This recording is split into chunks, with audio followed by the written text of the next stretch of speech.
Alright, so I'm going to do a bit of a show and tell video today. It's just have a few different things that some people sent me, and they all happen to kind of form a unified theme in a way, so I'm just going to kind of read them all together here, and you can do with it as you will. The first one somebody sent me was from, this is obviously from some Kabbalistic website, Living Wisdom. And the title of the article is called The Land is a Ball. Master Kabbalists and Their Writings. Prior to Christopher Columbus's famous voyage across the Atlantic, most people thought the world was flat, with a visible edge that one could fall off of into oblivion. Most people thought this, but not all. English Zohar Vayikra, Volume 14, verse 141. Rav Hamnuna Saba, the elder, explains further in his book that the entire inhabited land rolls around like a ball, so that some are up and some are down. To wit, the creatures around the globe are opposite each other, and the 7 sections of the globe are 7 lands, the 7 continents. All of the creatures, all of the 6 lands, are different in their appearance according to the difference in the atmosphere in each place, and they live like any other man. That's right, the Zohar, written over 2,000 years ago, is clearly stating that the world is a globe, and therefore round. It also happens to mention that there are 7 continents, of which 6 are inhabited. Let us continue. English Zohar Vayikra, Volume 14, verse 142. There is an inhabited place, so that when there is light on some, on that side of the globe, it is dark for others on the other side of that world. Thus, when it is day for one group, it is night for the other. There is an inhabited place where there is day only and no night, save only for a little while. Antarctica. Here the Zohar is demonstrating the grasp of the concept of the earth spinning on an axis and revolving around the sun. This was not widely accepted or understood until the 16th century, only some 1,500 years later. So this obviously is interesting because, I mean, if we had verses like these in the Bible, then obviously there would, would there even really be able to be any debate over, whether the Bible teaches that the earth is a globe in space? I mean, this is pretty explicit. Yet nothing like this exists in the real scriptures, and yet in the Zohar is where you find it. Food for thought. Again, always comes back to the Kabbalah. So, speaking of the Kabbalah, another friend sent me this. This is a portion from a book on experiencing nature.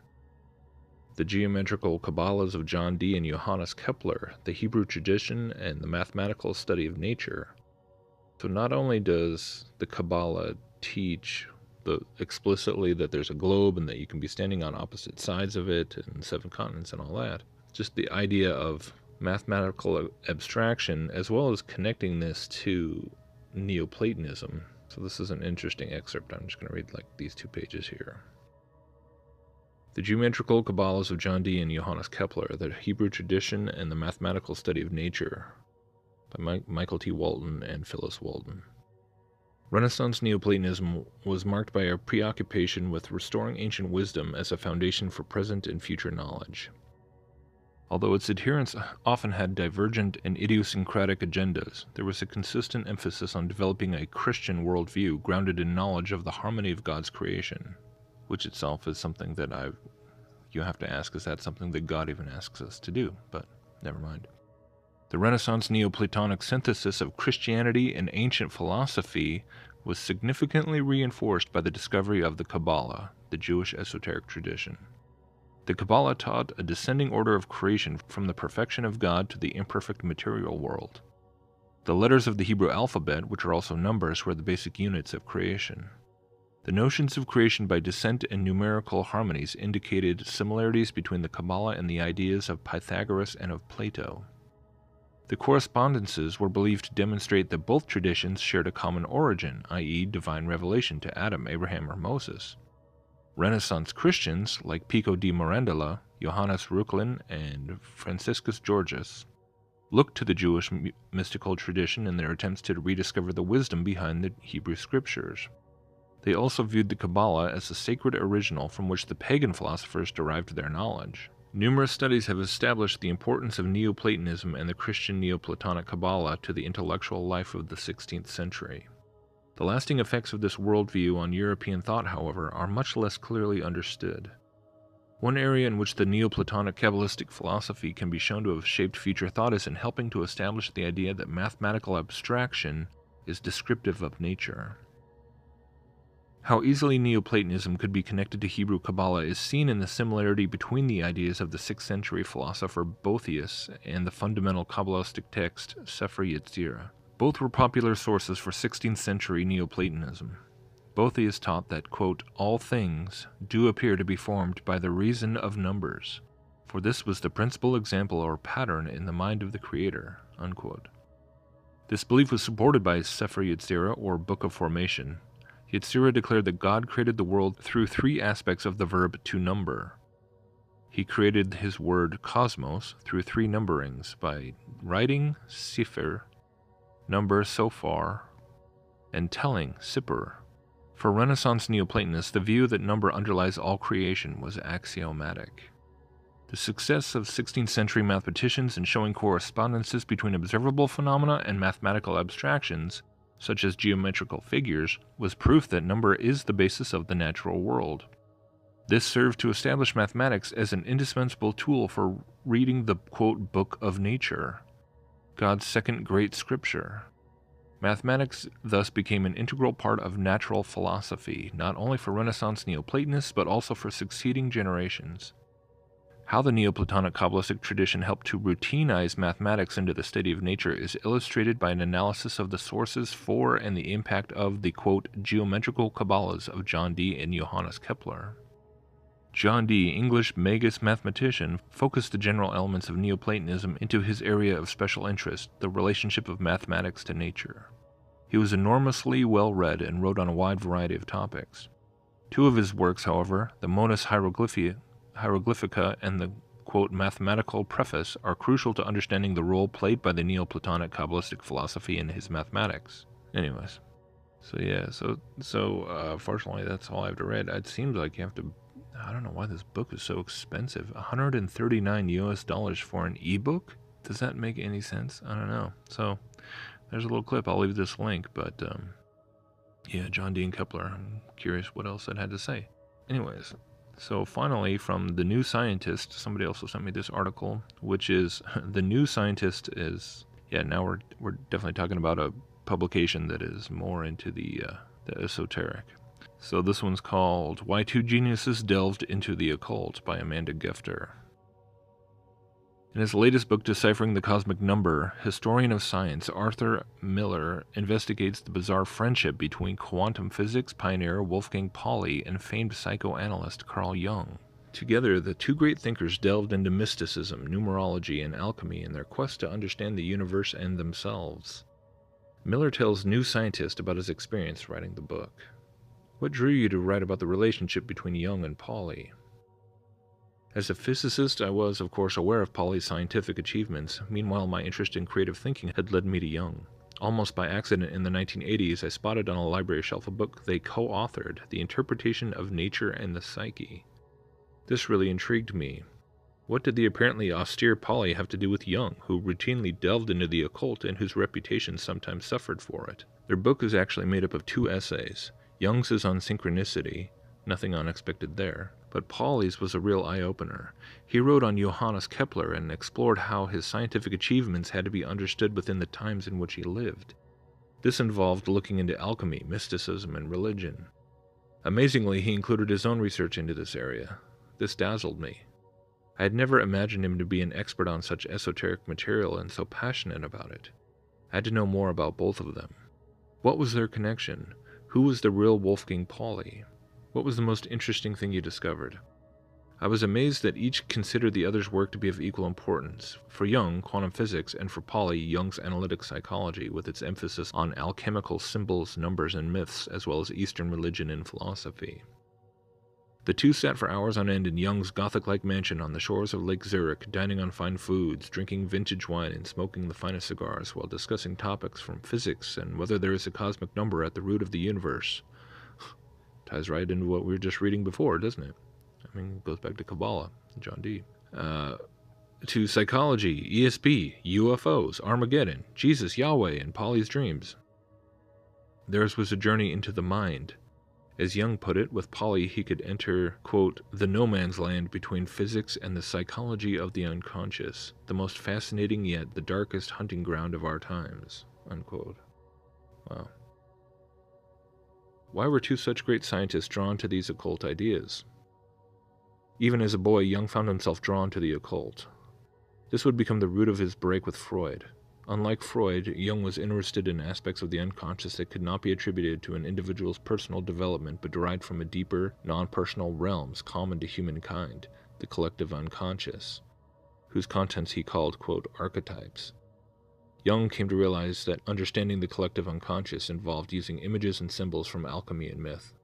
So you guys understand, right, that when he talks about the collective unconscious, that's just a different name and a different conception of, he's talking about the spiritual realm. And when he says archetypes, those are the entities in that spiritual realm. But so from the quote-unquote psychology, he's putting a psychology spin on it so that it's all in your mind. The collective unconscious, so we each have our individual unconscious, but we're all tapped in together somehow. So he's just taking ancient occultism, ancient concepts, and then just like with science fiction and so many other things where you just kind of, you relabel everything. And, oh, it's new, and it's not new. It's just the same old thing with a different hat. Okay, and that's all Jung was doing. He had a spirit guide and everything. Okay. As a graduate student, Polly became interested in the 17th century scientist and mystic Johannes Kepler. Reading Kepler convinced him that finding universal laws of nature required going beyond science as it is ordinarily defined. Polly turned to Jung for help in response to a life-threatening crisis in 1932. Psychoanalysis with Jung led him to believe that alchemy and mysticism were the means to open up his mind, to increase his creativity and understand what drove him. Jung showed Polly that the symbols from alchemy were the key to why he had experienced so much angst in discovering the exclusion principle in 1924, and why this angst had to do with his neurosis. Throughout the rest of his life, Polly saw his research through the lens of Jung's analytic psychology, i.e., occult belief systems.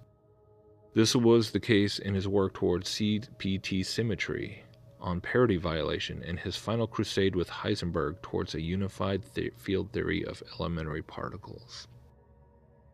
Wow, there we go again. Definitely going to have to look more into this Polly guy.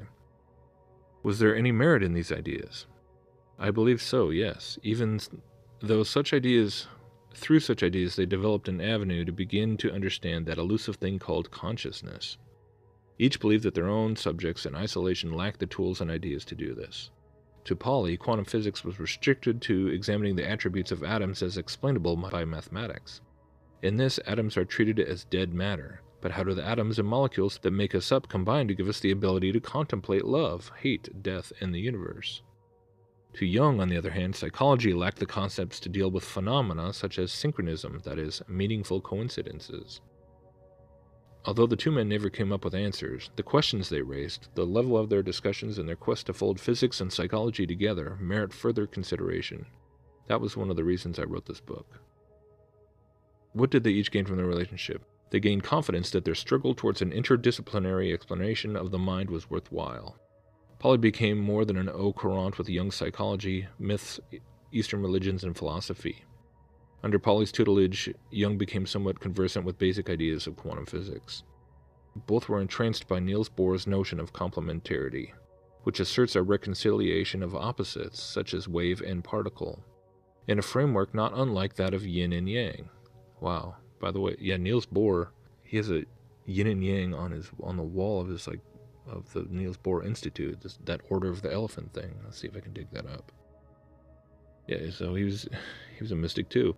Jung learned that a basic principle of alchemy, reconciliation of opposites into a unity, pervades quantum physics too. And they each gained a friend and profitable insight into a very different way of thinking about the universe. A very old way of thinking about the universe. So yeah, crazy how these three things kind of all tie in together, and man, just underscores all the same line of direction. So thanks to everyone who sent me stuff, and keep on sending your emails and sending me articles and links and all the fun stuff. I can't get to them all, obviously, but I try and kind of pick the ones that pique my interest and hopefully will spark other people to continue to research all these things more, so that you can the whole point is so that you can show people that when we say, look, this stuff did not actually come from a biblical worldview. I mean, when you look into the Renaissance, when you look into Neoplatonism, when you look into the effects of Hermeticism and Kabbalah and alchemy, that it's just riddles all this stuff, all the way from, I mean, Neoplatonism goes all the way back to Augustine, right? But it's just been I kind of look at Neoplatonism as that one kind of philosophical gateway drug that the church at large, or Christianity at large, was never able to really shake off. And eventually, because as that second thing I was reading was the Neoplaton, Plato, Neoplatonism, just Greek philosophy in general. I mean, it's when you really boil it down, it has way more in common with Kabbalah and mysticism and the occult than it does with the Bible. But of course, all these guys, all these scholars, were just so enamored with the Greeks and Plato and all this stuff that they had to try, and they couldn't help themselves. They had to try and synthesize it. They had to try and usurp it for God. And then yet eventually, had this, a little bit of yeast works through the whole dough, and that's exactly what happened. And you see all these steps and these stages where all this idea of quantifying the universe, quantifying creation, and using that there's an underlying language. I mean, you hear people today like Jason Lyle. He's completely bought into this idea that math and numbers is the language of God, and it's permeated.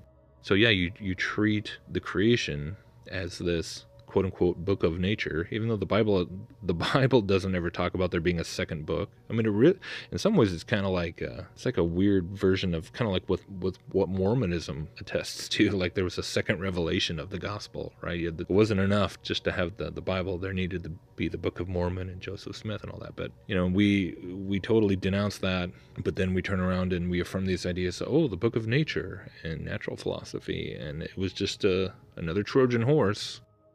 Another gateway drug. I don't know, I'm running out of good analogies, but you hear what I'm saying. So anyways, thanks for sending me this stuff.